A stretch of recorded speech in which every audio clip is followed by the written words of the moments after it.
mempersembahkan obrolan komunitas. Semua kegiatan-kegiatan komunitas akan dibahas di sini. Obrolan komunitas.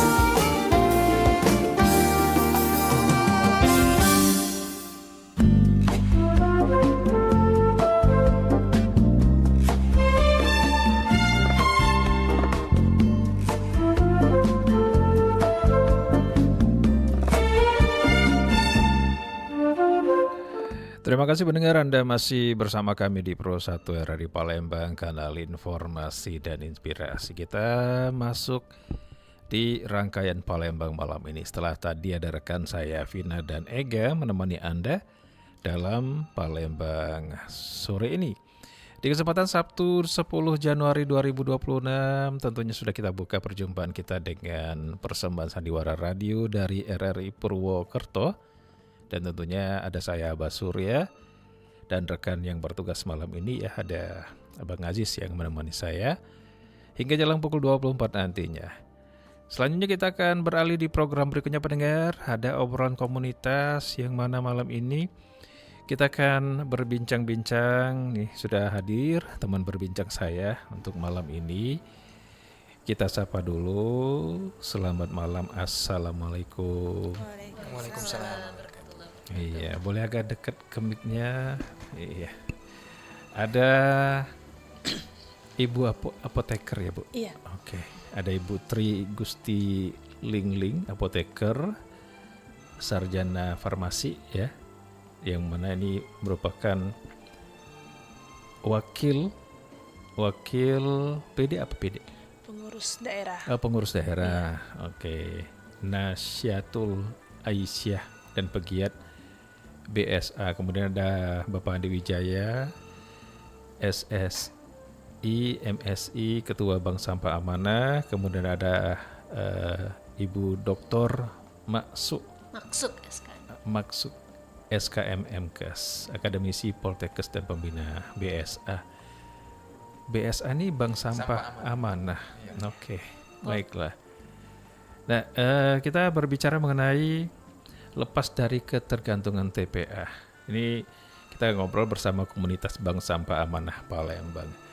Tapi sebelumnya kalau boleh tahu ini lokasinya di mana nih? Kalau Bank Sampah Amanah kantornya di tempat di KM5 Mandiapi. Di KM5. Tapi kita itu bank sampah yang agak beda. Jadi kita ada di KM5 tapi unit kita ada di beberapa sekolah dan beberapa kelurahan. Agak dekat ke mic, Pak. Biar saya ulangin, kalau untuk Bank Sampah Amanah di KM5 Mandiapi, tapi kita punya unit-unit lagi kayak di sekolah, di kampus dan di RT dan di beberapa kelurahan lainnya gitu. Ada binaannya. Iya. Oke lah. Jadi mempermudah masyarakat kan yang sudah pingin milah sampah tapi belum ada bank sampah, ya udah kami yang bantuin di situ. Oke. Jadi semacam wadah lah ya. Iya. Oke.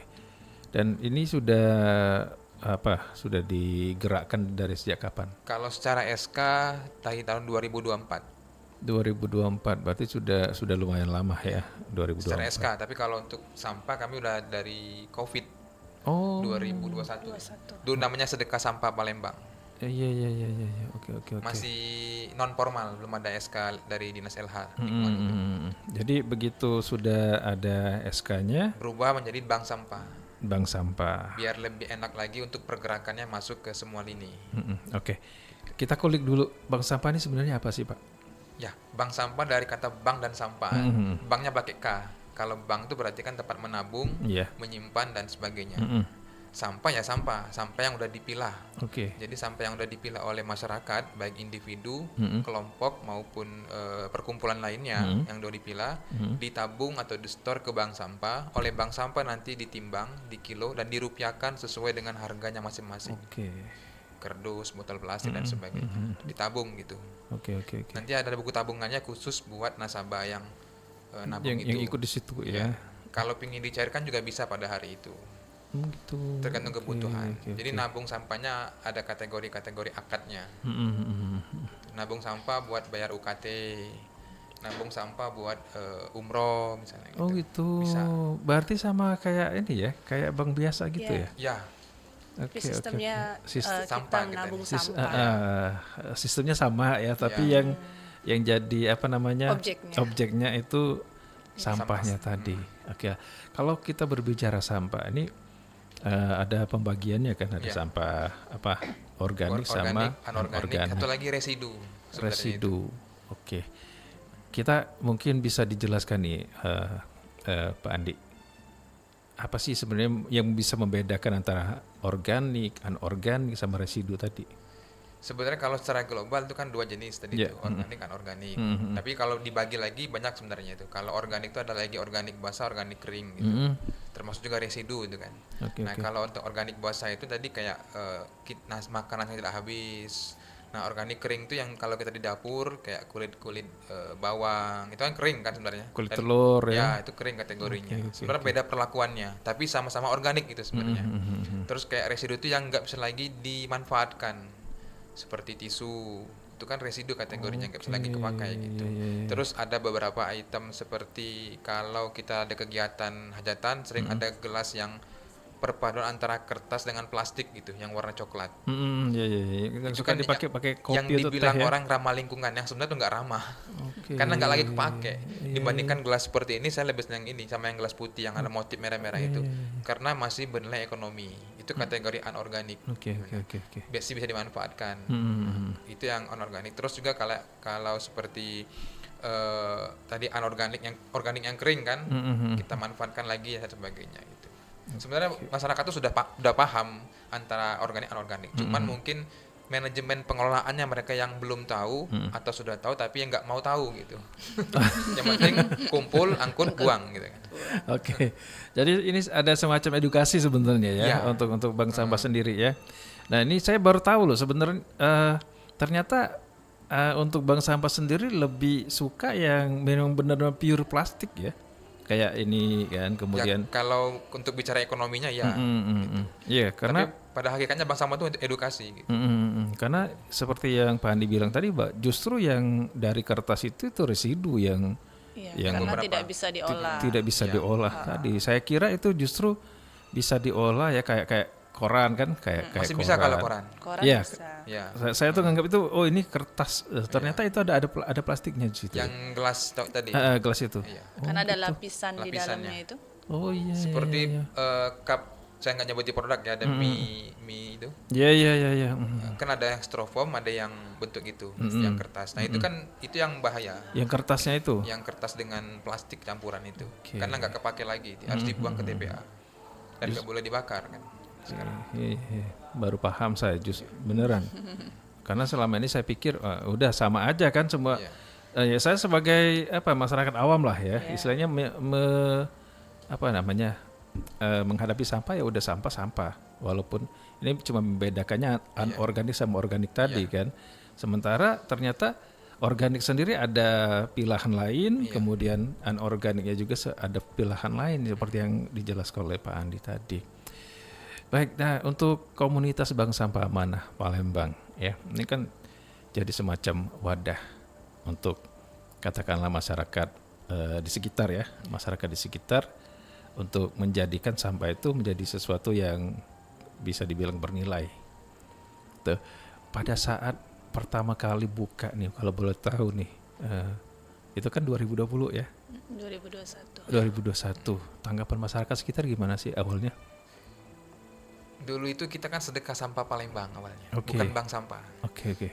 Niatnya edukasi. Ketika COVID mulai melandai itu kan banyak sampah plastik, orang-orang memanfaatkan kemasan siap saji, makan dan sebagainya. Jadi kita kepikiran buat ngelola sampah. Dan kebetulan kita ada usaha apotek, yang sampah dari apotek pun banyak kan. Jadi kita kelola, kita rupiahkan, dan uangnya kita kasih ke orang yang butuhkan, anak yatim, para penghafal Quran, pesantren dan sebagainya.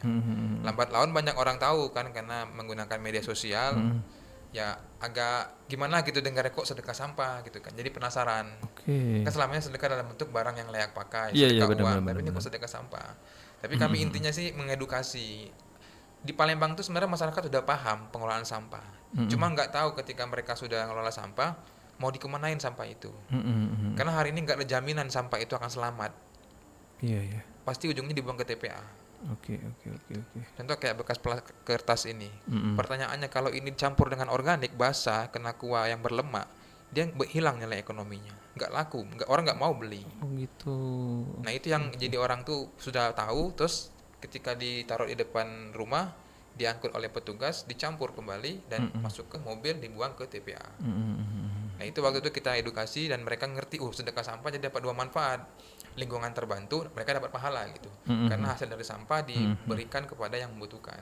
Oke, baiklah. Itu awalnya, Pak. Nah tadi sempat bilang bahwa ternyata di apotek pun ternyata ada sampah. Ini sampah apa nih?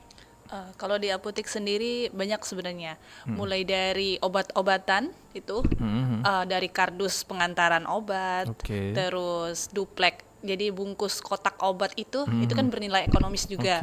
Kemudian kertas yang biasanya brosur obat, itu kan juga bernilai, brosur obat. Kemudian nota misalnya, struk-struk itu.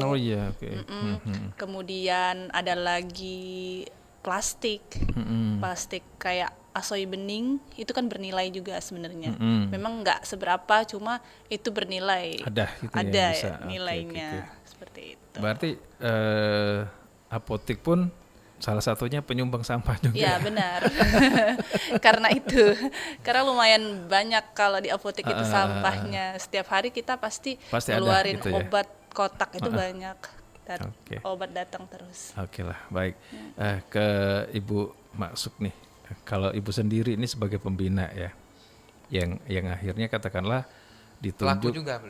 Pelaku juga. Buka unit di RT berapa? 26. RT 26 di Kelurahan Duku ya. Oh gitu. Jadi ini juga. Tapi sebagai pembina juga nih. Sebagai pembina. Kenapa akhirnya ini ditunjuk atau mengajukan diri atau gimana? Kami butuh orang yang akademisi. Nah, kenapa Ibu bisa dipercaya sebagai pembina? Oke, baik. Kebetulan pada tahun sebelum ketemu Mas Andi, kita udah buka juga di jurusan kesehatan lingkungan. Cuman sempat vakum gitu ya, dan saya juga sempat bingung kenapa nih nggak jalan gitu ya. Karena kita sasaran kita itu adalah mahasiswa. Mahasiswa juga penghasil sampah, jadi bekas minum di kelas, bekas makan di kelas itu banyak. Saya pikir kalau nggak dikelola, ini akan menjadi penyakit kalau dari sisi aspek kesehatan lingkungannya. Nah ini sempat vakum sampai 2024 itu saya ketemu ya sama Mas Andi dan awalnya saya ikut kegiatan itu di UIN. Pas Pak Dono ya yang menjelaskan itu, saya bilang ini gimana ya kalau saya mau minimal saya dulu lah sebagai contoh gitu, sebagai contoh karena saya merasa malu juga sebagai orang kesehatan, sebagai dosen di kesehatan lingkungan, kok lingkungan saya nggak ini ya. Makanya pada saat itu saya ngomong sama Pak Ibu RT 26, kebetulan adik saya gitu ya, ini kebetulan saya ajak ke sini gitu biar dia tahu juga gitu. Nah beliau mau gitu. Oke, kalau gitu kita kumpulkan sampah-sampah kita ini paling tidak punya kita lah.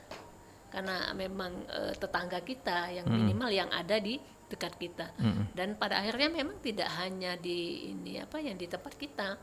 Yang lain juga termasuk ketika misalnya ada yang ketemu sampah ini pas saat main poli ataupun ada olahraga lain itu dikumpulkan. Ya sempat dikatain lah, kok kayak kamu kayak pemulung. Kayak pemulung aja. Yang minimal saya tidak berdosa, saya bilang. Sebagai penyumbang sampah gitu ya. Kalau penyumbang uang mungkin nggak apa-apa. Penyumbang uang is oke lah ya. Tapi kalau penyumbang sampah dan kemudian sampah ini menimbulkan penyakit, kalau penyakitnya ini bisa disembuhkan dalam waktu yang pendek, katakanlah. Nah, saya mungkin langsung cerita ke penyakit ya Mas Abbas ya. Nah, penyakit ini kan ada dikatakan berbasis sampah, namanya wasteborne disease. Nah wasteborne disease ini kalau dia sampah yang tadi Mas Andrik bilang organik ada faktornya, lalat, mungkin lipas ataupun tikus dan lain-lain itu kategori penyakit infeksi atau penyakit menular itu bisa cepat disembuhkan. Tapi ketika plastik ini berdampak jangka panjang nanti dia bisa menyebabkan ya saat ini kan angka kejadian kanker itu tinggi sekali. Tidak menutup kemungkinan styrofoam plastik itu kan bisa menimbulkan itu. Dan plastik styrofoam ini banyak kita gunakan. Iya, hari-hari kita ya. Iya, mungkin Mas Andi pakai, saya juga masih menggunakan itu kan.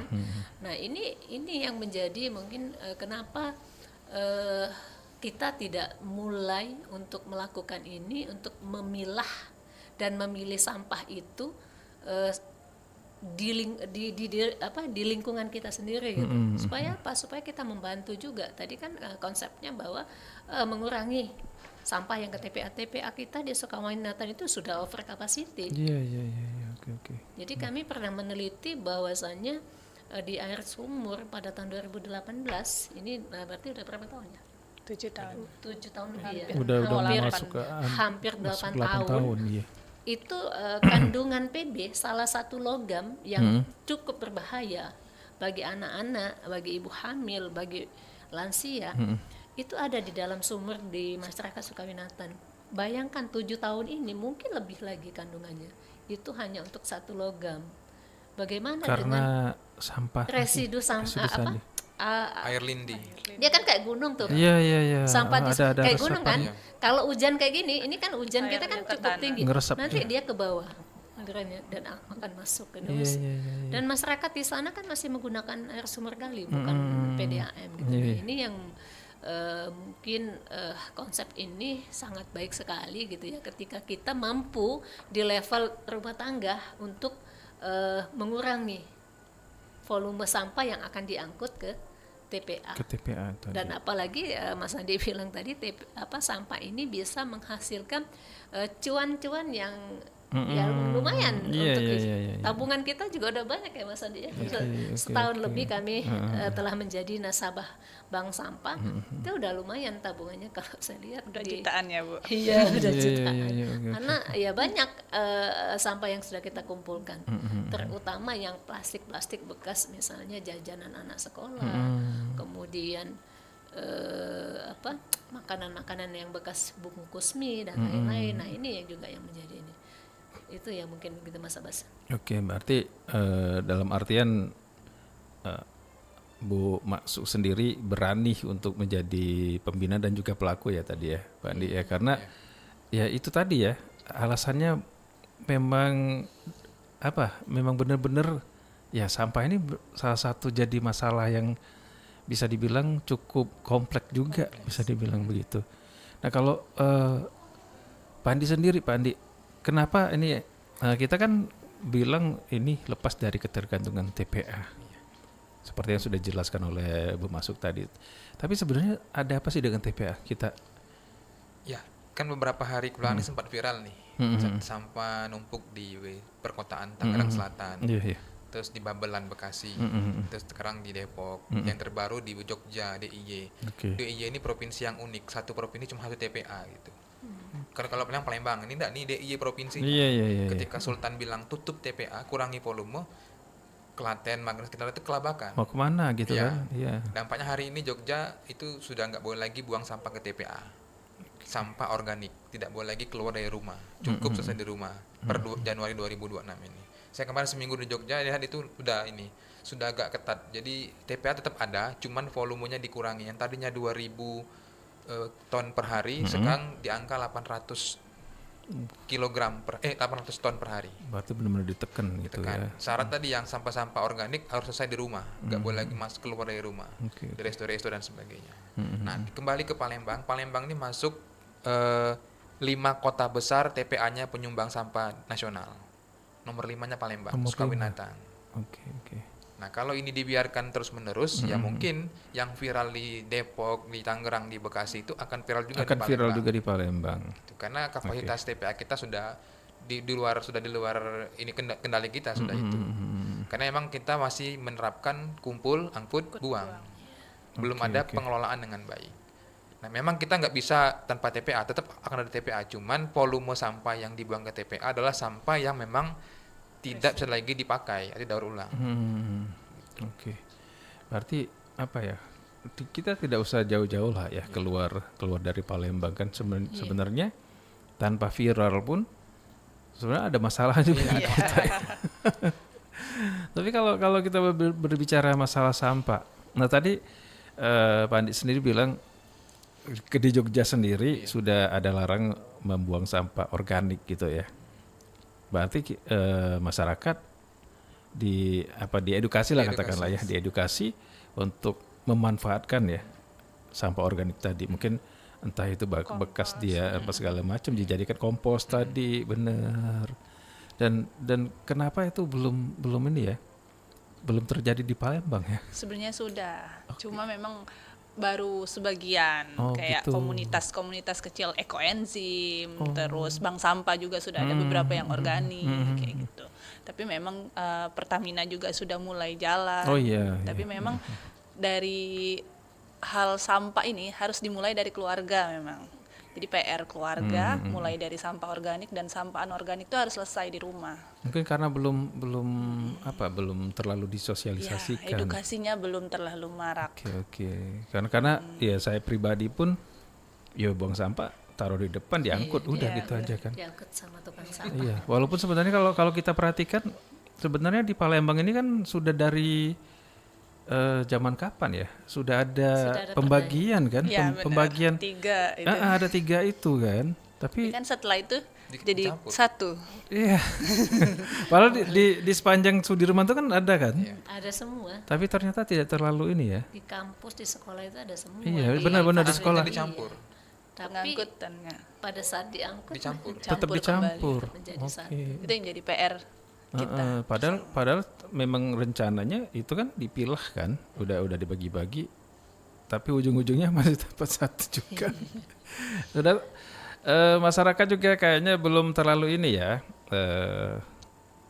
Pak Andi ya atau Bu Makso atau Bu Tri belum terlalu aware ya masalah sampah ini. Ya udah kalau buang-buang aja gitu kan. Nggak terlalu yang ada warna-warna itu nggak peduli entah itu untuk organik tetap ada nyampur juga di situ. Tapi kalau kita berbicara sebenarnya masalah sampah ini kembali ke ini nggak sih ke pribadi masing-masing nggak sih?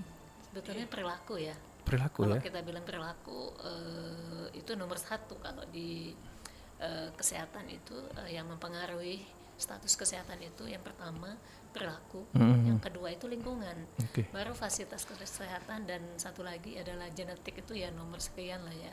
Nah ini yang perilaku ini yang artinya pada saat kita melakukan edukasi itu tidak semudah membalikan telapak tangan Mas Abbas. Jadi ketika kita mengedukasi, gak usah jauh-jauh, pelaku kesehatan pun, praktisi kesehatan pun kadang-kadang dia masih juga membuang sampah di tidak pada tempatnya atau tidak memilah dan memilih. Gimana dengan level yang bukan kesehatan ke masyarakat gitu ke masyarakat. Kalau kita lihat, saya pernah lihat mobil Fortuner ya, bagus kan, mewah. Kita pikir dia pasti hebat saya tahu itu. Gitu ya. Buang tisu, buang plastik, bekas minum, minum itu ke jalan. Benar. Bayangkan mungkin ya kita sebagai pengguna mobil mungkin nggak masalah. Gimana kalau misalnya ada saudara kita, ada teman-teman kita yang lewat gitu, plek kena. Dan itu juga itu efek yang ini ya. Tapi efek kita membuang sampah dari mobil keluar itu akan masuk ke lingkungan. Benar. Ya, jadi dampaknya apa? Pencemaran pada media lingkungan. Media lingkungan itu apa? Ada air, tanah, makanan, termasuk juga udara. Belakangan ini kan kita diisukan mikroplastik di dalam air hujan, heboh itu se-Indonesia Raya gitu ya. Penelitian di Badan Riset Inovasi Nasional itu. Nah, ini kan artinya itu perlu kita investigasi. Ada apa sih sebetulnya khususnya sampah plastik yang ada ini sehingga dia bisa masuk ke dalam air hujan, bisa masuk ke dalam sungai, bisa masuk ke ikan, bisa masuk ke makanan dan lain-lain. Nah ini penyebabnya karena volume sampah kita juga semakin banyak dan dibuangnya ke sungai atau dibuangnya sembarang gitu, nggak pada tempatnya. Nah inilah mungkin dengan adanya bank sampah pelan-pelan kita bisa mengambil peran untuk mengedukasi, karena mungkin pemerintah juga kewalahan. Pak Wali itu turun loh ke kemana-mana gitu. Tapi kan nggak mungkin dia sepalembang anget kata orang Palembang ya dia mau edukasi sendirian. Nah ini Perda kalau saya lihat tulisan di banner itu hampir di setiap tempat sampah yang numpuk itu ada ya. Ada dilarang membuang sampah, nanti melanggar pasal sekian ini. Tapi pelanggaran itu tidak diikuti secara tegas gitu ya. Nah ini artinya bagaimana juga sebetulnya permasalahan sampah ini tidak selesai di bank sampah saja, tapi ada multisektor gitu yang harus terkait dari mulai pemerintah, swasta, dan paling penting adalah masyarakat yang perlu kita edukasi. Bagaimana kita menyadarkan masyarakat yang berapa ribu jumlahnya di Kota Palembang lah, yang memang kita juta nggak sih kita? Juta gitu ya, juta. Udah juta kita. Iya, juta. Nah, ini harusnya kita belajar dengan daerah lain kenapa bisa terjadi banjir sampai banjir bandang sampai dengan ini. Nah, kita mungkin karena intensitas hujan kita saja yang tidak terlalu tinggi. Bagaimana di PTC itu tersumbat pada saat hujan mampet, terus kita nggak bisa lewat, terus di Basuki Rahmat dan lain-lain. Nah itu kan banyak sekali tumpukan sampah yang menyumbat lubang yang akan masuknya aliran air ke dalam drainase. Nah itu Mas Abbas ya mungkin juga efeknya sih memang sudah kita rasakan sebetulnya beberapa waktu yang lalu. Hanya kita mungkin enggak apa-apa, kan belum sampai bandang gitu ya. Jadi kalau belum insiden sampai ini belum gitu ya. Nah itu jadi bagaimana kita mengupayakan jangan sampai insiden yang menakutkan, yang sampai dampaknya itu yang menyedihkan lah ya bagi teman-teman atau saudara kita yang di sana. Kita jangan sampai begitu karena volume sampah kita itu sudah bukan main ya, 1.800 itu tahun berapa itu 1,6 naik jadi 1,8. Nah ini artinya tidak menutup kemungkinan kalau kita tidak cegah, tidak kita edukasi, laju kata orang Palembang itu bablas nanti gitu ya. Benar. Karena kalau kita lihat juga sebenarnya bermasalah juga untuk aliran air kita juga kan. Ya mungkin itu tadi ya agak gimana gitu ya untuk memberikan pengertian kepada masyarakat ini ya. Saya pun kadang-kadang suka kesel loh, bener Bu Masuk. Begitu ngelihat orang yang buang sampah dari kendaraan, ya bukan main ya, yang namanya mobil tuh walaupun sejelek-jeleknya pasti mahal harganya. Iya benar. Yang punya itu pasti mohon maaf ya berduit lah katakanlah ya. Tetapi kenapa tidak disediakan tempat sampah di dalam mobil ya, minimal kantong lah ya, kantong asoy buat nanti pada saat ketemu tempat sampah baru dibuang. Ini enggak, tangannya udah nongol gitu kan. Ya balik ke perilaku tadi. Benar. Perilaku tadi ya. Oke, kita kembali ke bank sampah tadi. Kalau benar-benar bisa melihat bank sampahnya itu bernilai itu dilihat dari mananya nih Pak Andi? Banyak penilaian, tidak hanya dalam bentuk nilai rupiah kan. Jadi kebermanfaatannya gitu. Terus dia bisa memberikan edukasi kepada masyarakat. Karena kan hari ini kurikulum kita ini agak nggak salah, benar kok. Mungkin masih ingat di SD dulu kan bapak atau ibu gurunya bilang anak-anak buang sampah pada tempatnya. Itu benar kan? Padahal itu benar sebenarnya. Tapi setelah sampah masuk tong sampah diangkut petugas campur kan. Nah kita sampai situ, kita nggak sampai bagaimana sampah ini dikelola dengan baik dari dulu. Andai kata dulu udah diterapkan seperti pengelolaan sampah, mungkin hari ini tidak ada TMPA penuh. Tapi kan itu, nah tadi makanya peran bank sampah ngambil alih itu hari ini memberikan edukasi kepada masyarakat tentang pengelolaan manajemen sampah. Yang bank sampah ini bukan satu-satunya solusi, tapi salah satu solusi dari sekian banyak solusi.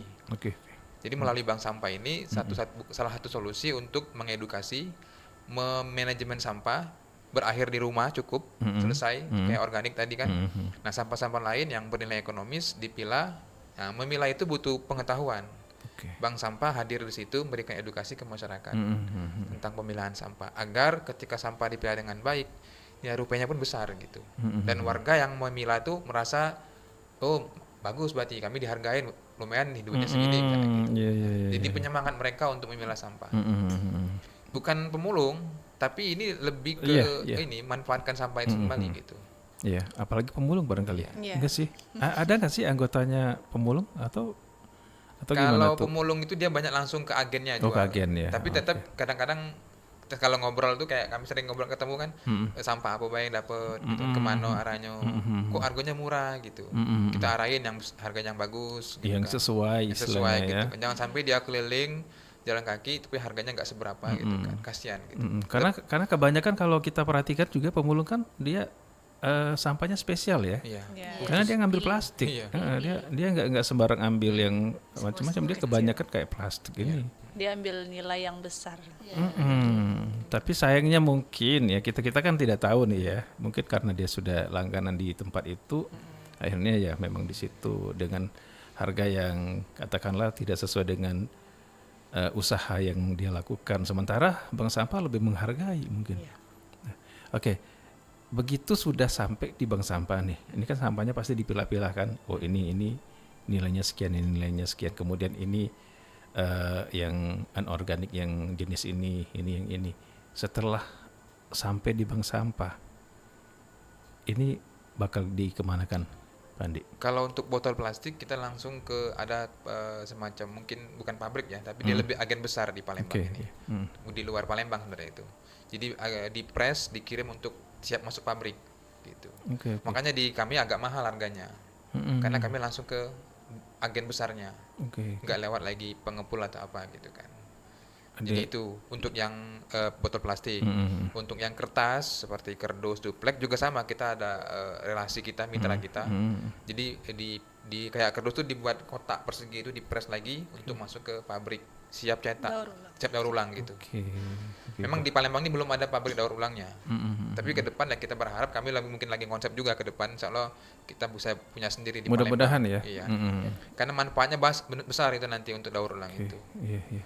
Nah, kenapa sih ya katakanlah niat kita kan bagus nih untuk memilah sampah dan juga seperti tema yang kita bawa malam ini, lepas dari ketergantungan TPA, dalam artian sampah ini tidak perlu sampai ke sana TPA, kan. Cukup sampai di sini tapi kita sudah bisa membuatnya lebih bermanfaat lagi dengan mendaur ulangnya lagi. Kalau dari pandangan Pak Andi sendiri atau Bu Masuk atau Mbak Tri sendiri, kenapa itu belum katakanlah pemerintah kita di sini belum terlalu aware atau gimana tuh? Sebenarnya sudah paham. Pemerintah tuh tadi seperti disampaikan, regulasi Palembang tuh banyak sudah. Ada kurang lebih 7 regulasi dari Perwali, Perda dan sebagainya. Sudah jelas arahannya itu. Itu baru yang kota ya, belum lagi yang tingkat provinsi dan nasional gitu. Nah, tapi memang tadi belum melihat peluang gitu. Saya malah kepikiran gini. Kalau PD pasar kan biasa, ada perusahaan daerah pengelola pasar, PDAM perusahaan daerah pengelola air minum. Yang belum ada PD sampah. PD pasar, PDAM itu adalah salah sumber PAD Kota Palembang. Tapi sampah itu belum ada. Andai kata, mohon maaf, mungkin kalau Pak Wali dengar, jadikan sampah sebagai salah satu sumber pendapatan asli daerah. Caranya gimana? Bangun pabrik di Palembang. Apakah itu pabrik untuk baur ulang atau apa, nanti itu teknisnya. Yang jelas pasti ada investor kalau mau cari. Rangkul semua para pegiat bank sampah, rangkul semua para pengusaha sampah. Ya, saya yakin yang masuk ke TPA itu mungkin nggak nyampe 1.000 per ton per hari, mungkin di bawah 500. Kita sampai residu paling kan. Ya. Nah itu yang belum kita lihat. Mungkin karena kesibukan beliau, pimpinan kita kurang tahu kan gimana. Apa memang belum lihat itu dan sebagainya, ya kita nggak paham di sini kan. Tapi paling nggak mereka sudah tahu sebenarnya. Lagi-lagi tadi waktu ketika ada pilkada kemarin, dari 3 calon ini ada 1 calon yang datang ke kami belajar, 1 calon ini. Terus kita buat proposal kan untuk tadi sebagai PAD. Yang kalau yang Pak Wali, stafnya, tenaga ahlinya datang, tim ahlinya gitu. Yang 1 lagi nggak datang, kita undang. Kita udah ngajuin, mungkin nggak direspon kan. Nah sayangnya yang 1 ini nggak kepilih kan. Yang Pak Wali kepilih, tapi memang nggak tahu apakah masuk atau nggak proposal kami ke beliau. Dan sampai ini kan belum pernah ketemu lagi. Udah ngajuin 2 kali untuk minta ketemu, nggak di sesi. Nah itu tadi yang belum kita lihat di sini pemerintah kita ini. Andai kata itu dilihat, ya tadi ya mungkin masyarakat banyak yang sudah mulai sadar. Maksudnya hadar itu bukan hadar doang, tapi langsung bergerak. Oke.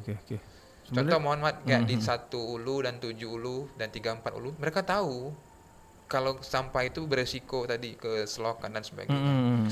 Tapi belum ada solusi dari pemerintah, maksudnya untuk menyediakan apakah nanti bank sampah atau seperti apa itu belum ada. Sehingga sampahnya masih masuk ke got dan sebagainya dan berhilirnya ke Sungai Musi.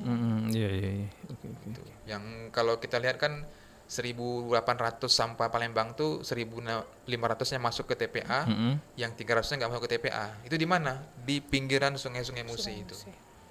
Iya. Yang di bawah Tugu, BKB dan sebagainya itu kan banyak sampah itu. Itu nggak masuk ke Sungai Musi, sama lagi yang di pinggiran daerah Kertapati dan sebagainya kan nggak masuk ke TPA dan itu. Iya. Nah itu yang hari ini yang belum sampai ke situ. Dalam artian mungkin mudah-mudahan lah ya nantinya kita tidak tahu apakah nantinya ada support dari pemerintah untuk lebih memperhatikan masalah ini, karena seperti yang kita bilang tadi ini kompleks ya. Karena bisa kemana-mana juga sebenarnya. Tapi usaha dari Bank Sampah Amanah juga salah satunya itu ya katakanlah yang berpartisipasi ya untuk mengedukasi masyarakat tadi. Baiklah, waktu membatasi kita, mungkin ada pesan-pesan nih untuk Mbak Tri atau mungkin Pak Andi atau Bu Maksud sendiri, silakan. Dari Mbak Tri mungkin. Iya, kalau dari Bank Sampah Amanah sendiri kita ada namanya layanan Bank Sampah Keliling, Pak. Jadi itu semacam program kami. Jemput bola ya? Jemput bola. Jadi kayak ke tempat Ibu Maksud, kami ke RT 25, terus ke ibu-ibu sukarela, ada juga yang ibu-ibu Arhanud di Banyuasin itu sempat juga kerja sama kita. Jadi kita memang nggak cuma nasabah datang ke tempat kami nabung sampah ataupun sedekah sampah, kami juga menjemput bola, misalnya kayak satu RT, satu komunitas Arhanud. Jadi mungkin ke depan akan lebih banyak lagi yang bisa kami edukasi. Oke lah, baik. Pak Andi? Ya, kalau ninggalin warisan ilmu, harta tuh mungkin sudah sering ya, tapi jangan kita ninggalin sampah gitu warisan. Karena kalau nggak sekarang kapan lagi? Makanya ketika saya diundang ke sekolah, saya lebih senang gitu. Karena siswa itu generasi masa depan. Makanya bank sampah kami banyak di sekolah. Agar mereka tahu sejak dini tentang pengelolaan sampah. Nah kalau kita edukasi ke mohon maaf yang mungkin udah usia lanjut dan sebagainya, kita nggak tahu kan nanti apakah mereka akan nyampe ke anak. Tapi kalau kita lewat anak-anak, mereka paham. Gitu. Itu yang kami jadi harapan ke depan. Dalam forum ini mungkin ada sekolah atau kampus yang mendengar, insya Allah kami siap untuk mensupport di tempat pendidikan tentang pengelolaan sampah berbasis pendidikan. Oke, Bu Maksud?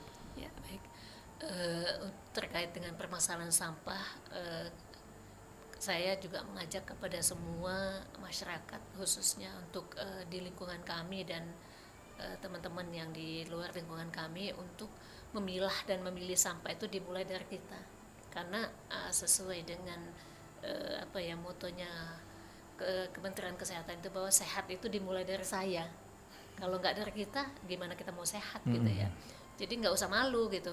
Nggak apa-apa orang ngatain kita pemulung, ngatain kita ini loh, kita mau menyelamatkan bumi, menjaga lingkungan. Satu sampah kalau kita buang setiap hari kan jadi banyak. Nah dengan memulai memilah dan memilih sampah dari diri kita, mudah-mudahan kita bisa membantu menyelamatkan bumi kita dari bencana, dari penyakit, dan kita bisa membantu pemerintah juga untuk meningkatkan kesehatan masyarakat kita. Terima kasih. Dan mengurangi TPA ya. Iya, mengurangi TPA. Dan itu juga kita tidak tahu pahala ya. Ya. Insya Allah pahala. Iya, Insya Allah ya. Kebermanfaatan dan keberkahan. Sekecil apapun itu ada nilai pahalanya. Itu tadi. Baiklah, terima kasih untuk kehadirannya, untuk ke rekan-rekan yang dari komunitas Bank Sampah Amanah Palembang, Ibu Tri, Pak Andi, Bu Maksud juga. Semoga lah ya yang namanya edukasi mengenai sampah ini makin bisa disebarluaskan, bahwa sebenarnya ada bank sampah yang bisa menjadi salah satu solusi untuk mengurangi sampah yang ada terutama di Kota Palembang ya, atau mungkin Sumatera Selatan yang lebih luas lagi kan. Dan sekali lagi Mudah-mudahan apapun itu agendanya ke depan bisa berjalan sesuai dengan rencana. Satu lagi, jangan lupa follow Instagram kita. Oh ya, apa ini? Bank Sampah Amanah _Palembang. Bank Sampah Amanah. Oke. _PLG. Bank Sampah Amanah _PLG. Oke lah, baik. Dan untuk ya sekali lagi untuk Bu Tri, untuk Pak Andi dan Bu Maksud juga, terima kasih kehadirannya. Selamat malam, assalamualaikum. Waalaikumsalam warahmatullahi wabarakatuh. Terima kasih Mas Abbas. Ya, sampai jumpa kembali. Baik pendengar, sudah kita dengarkan bersama obrolan malam ini, obrolan komunitas bersama komunitas Bank Sampah Amanah Palembang dengan temanya lepas dari ketergantungan bersama apoteker Tri Gusti Lingling Espam, kemudian Andi Wijaya SSI MSI dan Dr. Maksud SKM MKes. Dan untuk Anda semuanya, kita akan beralih di program-program berikutnya. Tetap bersama kami di Pro 1 RRI Palembang, kanal informasi dan inspirasi.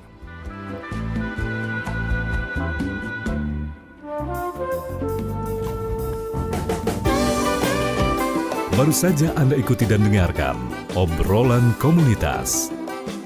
Obrolan komunitas hanya di Pro 1 RRI Palembang, kanal informasi dan inspirasi.